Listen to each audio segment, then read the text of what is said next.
Okay, welcome everybody, and thank you for making the time to join us on today's webinar to discuss promoting and marketing your small business with our very special guest, Phoebe Netto from Pure Public Relations.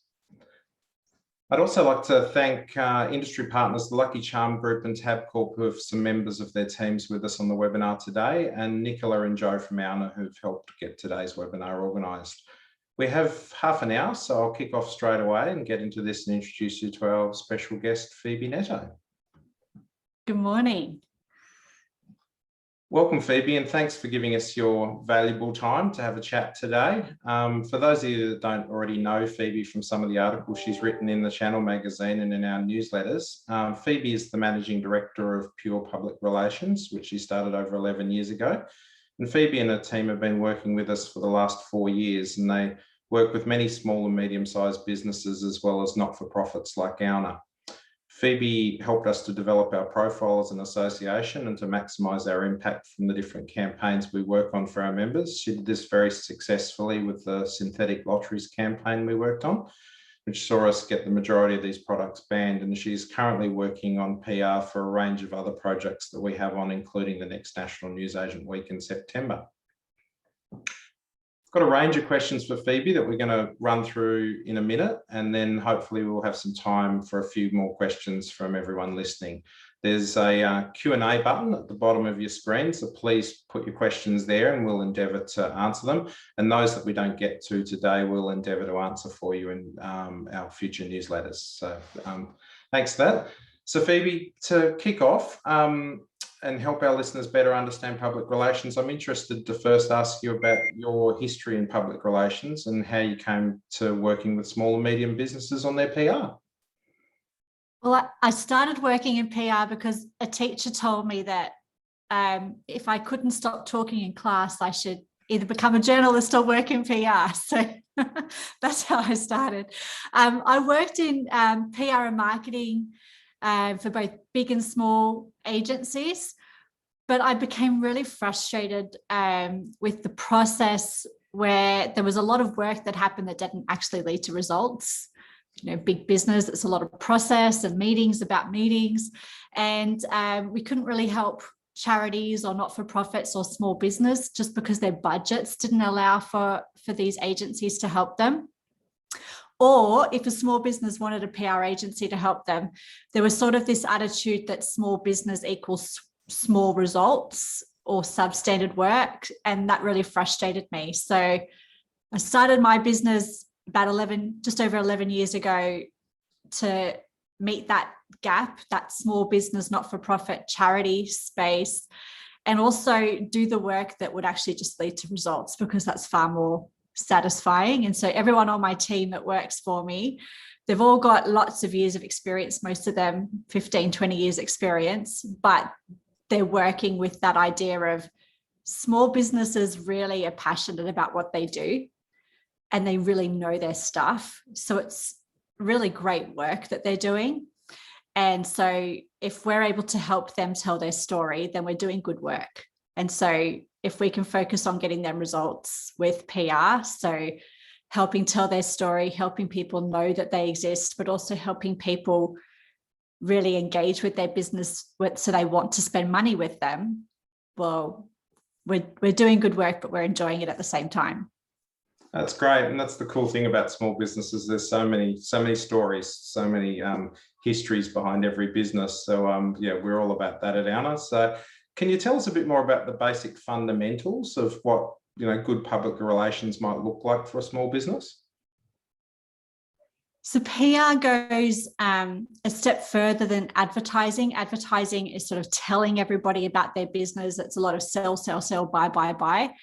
Whereas PR is showing your ideal customer that you're the best parts of your business rather than just telling them. So it's far more convincing. So it says to your potential customers, this newspaper or this magazine that knows all about me and my interests decided to share the advice or profile this business. Therefore, that business must be pretty good. Or it's getting a government official or an industry association like ALNA to share the advice or story of that business, well, then that business must be pretty good if they got them to do that, or they won this award, or they're associated with this community group or these charities that I really like and resonate with, or they're in the media. Therefore, they must be at the top of their field. And so I'm more likely to trust them and like them and feel that they're right for me. And that's really important when people are choosing where to spend their money. So, for example, an advertisement might say, it's National Newsagent Week. Come spend your money because there's competitions and there's special offers available. And that's really important. That's something that we need to do. And it gets people's attention.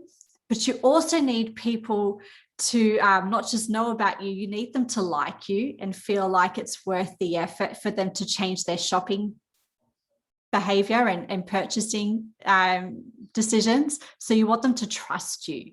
You want them to like you. You want to create preference for newsagents over the supermarket, for example, or preference for your particular store. So the best PR taps into what their ideal customer or audience wants and likes and gives them that. So, for example, for National Newsagent Week, that would be us telling a story about a newsagent that is in the community, really meeting needs in the community, or is maybe in lockdown working as an essential service. What's that like? Who are the people behind these businesses and what's that like for them? That's really interesting to people to know. And they're going to pay more attention to that than they would for an advertisement. Or this person's had their newsagent operating for a long time. That news agency's been there for a long time, or they've got some interesting different things that they're doing, or they're giving smiles and support to the community and supporting charities even in hard times. I'm more likely to want to do business with that newsagent than the one I saw an ad for. So that could also even be social media. On the social media, they're sharing interesting stories of the community that is shopping at their store, or the behind the scenes of running a news agency or a lottery agent, or other things that show that you're loved by the community, that you love your community, and giving things that people can share. It's winning the best small business award, or taking a poll of your customers to show how many customers voted you as excellent in customer service, or getting your local MP to visit your store, or donating to a charity and getting the media to share the photo of you handing over the big check. It's all those things that show that you are great, rather than an advertisement that tells everyone that you're great. And that's what matters more to people. So that's really interesting. What the PR is. I think a good experience in a small business is really a social one, and so I see it as building that social trust, if you like. And I suppose my next question was going to be around, and you've talked about it a little bit about trust, but on your website you talk about organisations needing people to know, like, and trust them. And I like that appears to be the same for our small businesses as it does for big ones. Do you think the fundamentals or approach are different at all for a small business than it is for a bigger one, or are there common themes or threads there? That's a common theme, because you're asking people to either spend money with you for the first time or change who they're spending money with for the same thing. So you need them to not just know that you exist, you need them to like you and trust you.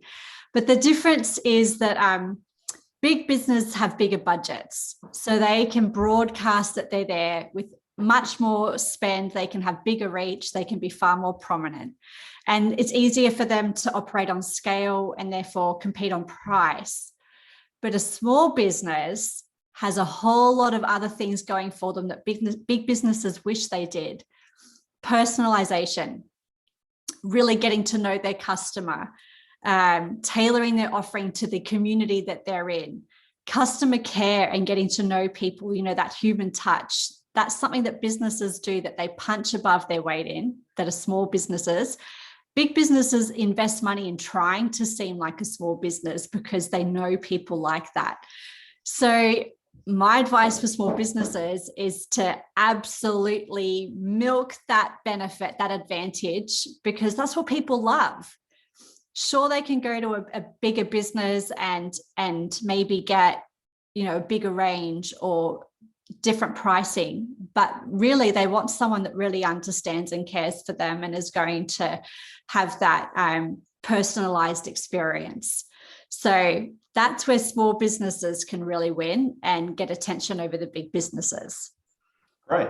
And so when it comes to planning, like for a small business on how they're going to promote and market themselves, where do you start first? I find that business owners didn't really get into business to become a marketer. They did it because they love what they do and they want to serve people or do a great job. So I think this is really hard for business owners to put their marketing hat on.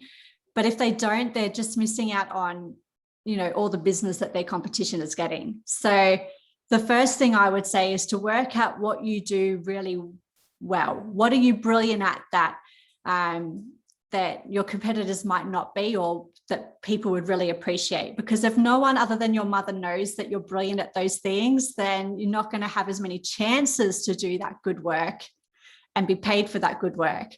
So what do you do well that would matter to your customer? Do you have a huge range, or do you offer a specialty product?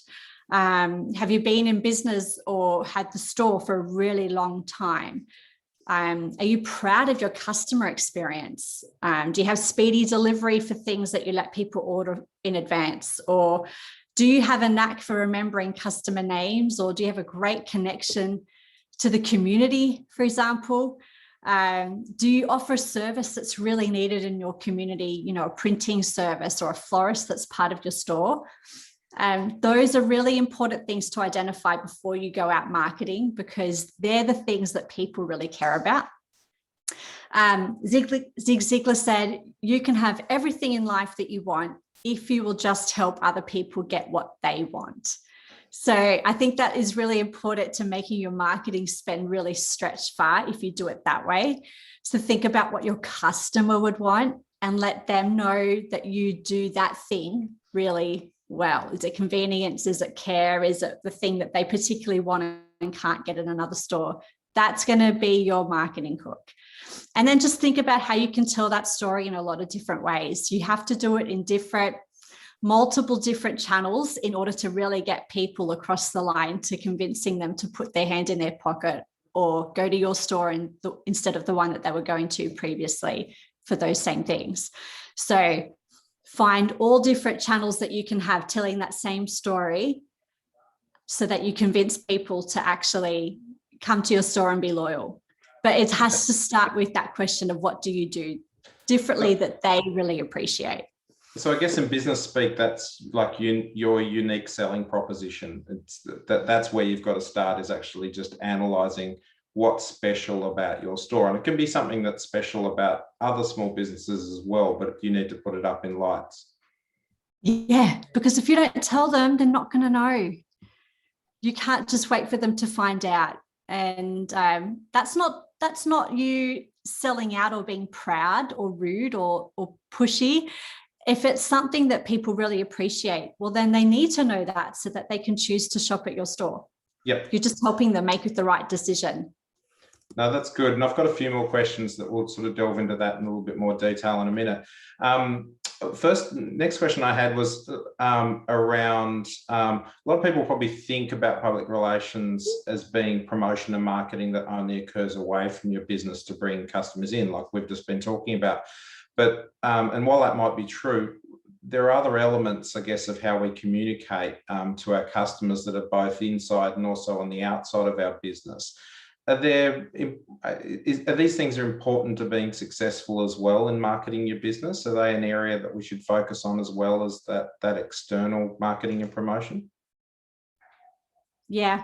So I think if you shift your focus from how can my customers solve my problems? So I need more sales to grow my profits, or I need my shoppers to behave differently, for example, in COVID, or for efficiency, so it's easier for me. If you instead change your focus to how you're solving your customers' problems, not yours, and considering how your service or your products can help them with what they want or need, then you're going to get a better response. So if all of your staff have that same mentality, if that's sort of the language that that you use with your staff, that's the culture of your business, your customers will sense that, and they'll be more willing to come back a second time and a third time to your store. Does that answer the question? I think so. And I think it's about making it, easy for the customer to solve their problems. I mean, the COVID example is a really good one. You see some stores where it's so confusing when you come into the store about what you're meant to do and where, and then other stores do it really, really well. It's all in one spot. It's really clear what's expected of me. And I suppose another relevant example, I once went into a newsagent to buy a card for a gift, and I needed a pen. And for the life of me, I couldn't find the pen. Like, I was literally standing there and the cards were to my left and the wrapping paper and stuff was to my right. It turned out the pens were right behind me, but I actually had to go and ask for assistance. And so I suppose it's making sure that you put yourself in the shoes of the customer and you think through those processes to actually go, well, what are they going to need when they do that? And how easy is it to find those things in my store? And so I think, good marketing promotions starts at the coalface and works out. The other thing I was going to talk to you about was opportunity. And in my experience, successful promotion and marketing of your business can often be about being prepared for opportunities that pop up. Can you tell our listeners a bit about how to be prepared for this and what good opportunities might look like and how to develop a strategy for this? For example, is it worth, members contacting the local paper or talkback radio to comment on high street issues like parking or planning issues where there's a redevelopment going on, or other local issues? Is this good PR? I'd avoid anything that's polarizing. But if you can advocate for something that your community would care about, would appreciate, and it's not all about you and what's affecting you or would benefit you, then go for it. And just make sure you do it really well. So, for example, if you hear of another store that's in proximity to you or in your community that's maybe had a hard time, maybe they had a fire or a theft, or COVID's really tough for them, then maybe you can be the one that's leading the way in rallying support for them. And everyone's going to know that you're associated with that you're a leader, that you care. So instantly there's an emotional connection with the people that you want to be spending money with you. But also it's benefiting your community, and you can tell the media about it. This has happened to this business. Let's support them. So that's an example. Also, even with lockdown, if you can be the one that has activity packs for kids or working from home packs, you might have already been selling those products, but you've just packaged it up with a great label, then that's a great opportunity that you can be leveraging. Okay, and so you can actually get out and let local media know that you've got those things and that you're trying to solve a problem for customers. You think media would be interested in those sorts of things? If it's something like something with some conflict or an issue where you're able to rally support, then yes, that could be something for media. Sorry, lockdown. We're all working from home, so can you go see Daddy? Sorry. And if it's something like a COVID related reactive thing that you're able to offer, then put it on the community Facebook groups. Almost every community's got its own Facebook group now. Let them know, hey, if you're working from home, or you've got kids learning from home, you're going to need a lot of printing paper. You're going to need colouring in and craft and project activities. Well, we've got it, and we can even maybe deliver it, or you can come pick it up. This is how. That's going to see a great spike in sales, but it will also just be a way of really getting people's attention when normally they might walk past your store and didn't know that you were there. Now they know, wow, you're in tune with what I need. You care about my situation. You're on the ball and you're willing to help. I don't see the major supermarkets doing something like that for me. No. I think I like you. I think you're going to be my store even once I get out of lockdown. So being reactive has a lot of merit. Yeah, okay, that's really interesting, because I wanted to ask you in my next question a bit about how to maximize your community connections. A lot of our members are very much community-based businesses, Can you share with us any insights or tips on how they can maximise those connections and those local networks that they have to help drive that sort of promotion and marketing of their businesses? Yeah, I think that's a real selling point for newsagents, because it's not something that all businesses do, small businesses necessarily do. And I think newsagents do that really well. I think they need newsagents to recognise that that's one of the things that people really love about them. I think ALNA had some research commissioned actually about newsagents and people's sentiment and feeling about why they would want to go to newsagents. And something that came up was that connection to the community. You know, they've got the colouring in sheet competition, or they've got the charity supporting the local sporting group. They're in there with a whole heap of other small businesses that they want to support. And so if newsagents can leverage that with finding other businesses that aren't competition but have shared values, so you know that they have great customer service just like them, or they're an honest business just like them, they're one that they're happy to be associated with. Basically, if they were to approach those businesses, they can really double their pull and leverage with customers, with joint offers, joint competitions, supporting each other. Even something like a competition where there's a hamper that has some of the fruit and veg products, or some of the butcher's products and some of the newsagent's products all put together, or the florist and some of the newsagent cards to make a hamper, something like that, where they've got a competition where you can enter just by shopping at each other's stores. Their marketing spend goes further because they're not responsible for all of it. They've got access to more customers because they're tapping into the customers that go to all those other stores, and they're supporting each other, and creates a bit of excitement. It's a pretty low cost way to get new customers. Or National Newsagent Week, ask them to put a National Newsagent Week poster up in their store and share it on their social media. And you can do something for them when they've got a special offer coming up. Use each other's audiences, use each other's marketing opportunities, each other's shop fronts, and really celebrate the fact that you're small businesses that care about your customers, and make your marketing spend go further that way. Yeah, and that's a really interesting point, because I think, you know, like lots of hairdressers, for instance, have, you know, had a pretty tough time during COVID, but they're generally great supporters of newsagents with magazines and so on. I mean, I think it's really interesting to think about how do we maximise, you know, that billboard, if you like, that's in a hairdresser. You know, can we come up with an offer that's attached to a sticker on the front of the, you know, magazine, or a flyer that's inside the magazine? Different ways of thinking about how we could package up things with like another local business where, in particular, you've got a captive audience sitting there for a while. And yeah, that's a great idea. I mean, some of those, you might not know, Ben, but some of those appointments go for hours. Well, I know that they do, but clearly not for me. But great idea. Yeah, and you know, even some of the local, you know, lawyers and accountants and dentists and things like that. Once again, you've got waiting rooms and you've got access to people, and so if you get really smart about how you can package those things up, I think it can be quite effective. Yeah. So the next one I was going to touch on was around cost, because we've touched on a few things that, you know, obviously they're time, and time is money, but they come without too much cost. But when it comes to actually spending money on promoting and marketing your small business, what do you think are some of the most cost-effective avenues for our members to think about? And how do you measure the effectiveness of that sort of work?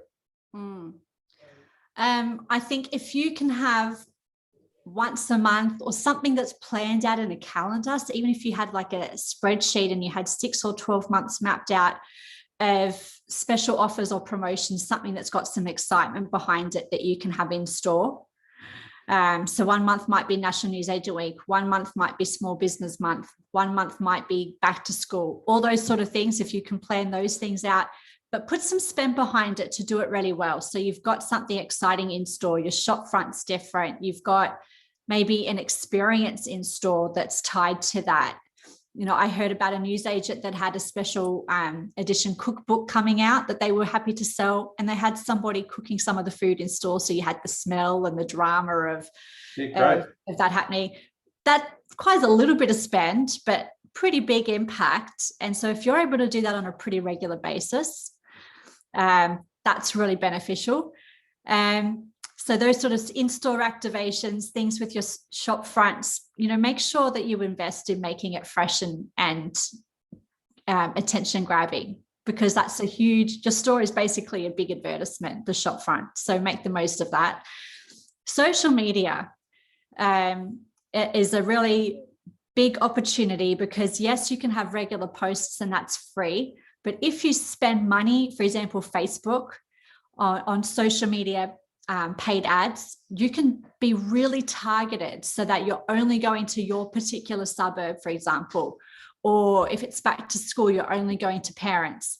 And if you don't know how to do it or don't enjoy it, I don't enjoy it, pay someone else to do it. But it's really measurable. You can really track what the impact is, so you can actually make a lot of money go a long way. And once you find something that's working, then you just put more money into that, and it actually is really helpful in having people come to your website or your store. And then I would say your website is a good opportunity, particularly if you offer a specialized product, something that they can't get easily or that has a real following. If you have a database of email addresses or phone numbers for a text message blast out, you can let them know when the next edition of that particular product line is in store, that they can come and get it, or you can take orders. That's easy money once you've got it set up, because you just blast out the update and they come in. So that's a good way to spend your money, because you can just see it coming in each month once you've set it up. And then I'd say have some budget set aside to test some paid marketing campaigns and just trial and error. Maybe radio advertising is going to be helpful when you've got a special promotion or event. Just have some money set aside to trial these things and see if it's effective. And if it's not, you don't do it again. If it is, you do it some more. Yep. Okay. So it's really just about planning, setting aside a budget, measuring it, not going too far too soon, and just looking at what works for your community. And actually, just while I've got you, we had something really good come up in the chat before when we were talking about leveraging local community. Colleen Klusky, actually, I think it is one of our director from South Australia, mentioned that their local butcher had a shop full of fresh meat when SA went into a snap lockdown. So they promoted it and saved him from having to freeze or throw out all of his products.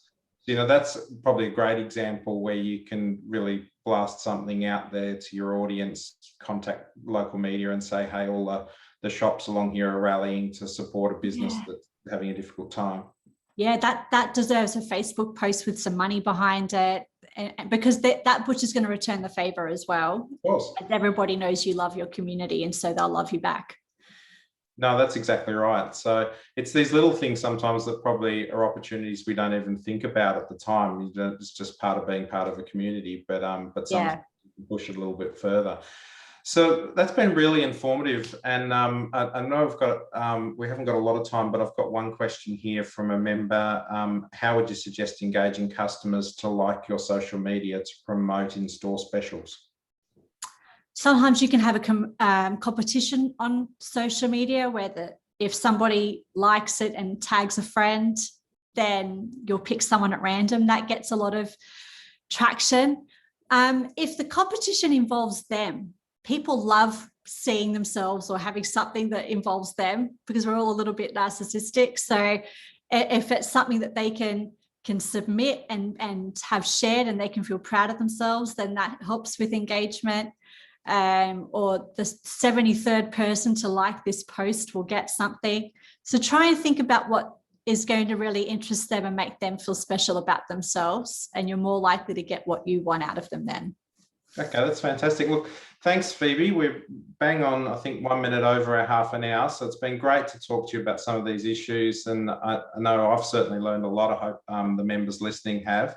And I hope you'll join us again sometime soon to dig a little deeper into some of these issues, because I think they're really important ones for our members.